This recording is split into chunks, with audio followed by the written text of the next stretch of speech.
In this video, I'll be showing you how to fix input delay on PS5. It's a very simple method, so if you find this video helpful, be sure to drop a like and subscribe. Now, input delay on PS5 is often caused by heavy TV image processing, Bluetooth interference, or improper console output settings.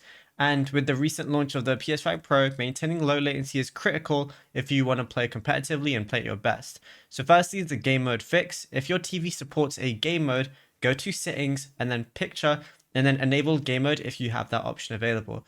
Now on your PS5, what we want to do is go over to settings on the top right, and then go over to save data and game app settings. So we're going to go right here like this, and then you're going to see a lot of different things. We want to go to game presets, and we want to go to performance mode or resolution mode, switch it to performance mode. This is going to be the biggest thing because it's going to prioritize high frame rates, which is going to be useful for reducing your input delay because a higher frame rate is always going to help.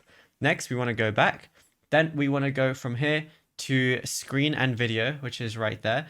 And then where it says enable 120 Hertz, you want to make sure 120 Hertz output is automatic and it's not set to off, because that's going to help as well. And also, if you see variable refresh rate, you want to make sure to toggle this to automatic as well if your display supports HDMI 2.1, which also eliminates screen tearing too.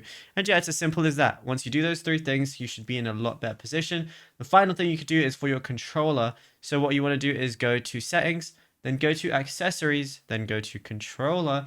Then once you're in controller, change the communication method where it says Bluetooth, switch it to use USB cable, and it's going to make a big difference to your input delay, especially when you're playing competitive games. And yeah, it's as simple as that. Now, if you found this video helpful, be sure to drop a like and subscribe. And also be sure to check out all our other tutorials that we've been posting on the channel as well, because there is a lot to go through and you might find something you didn't know about yet.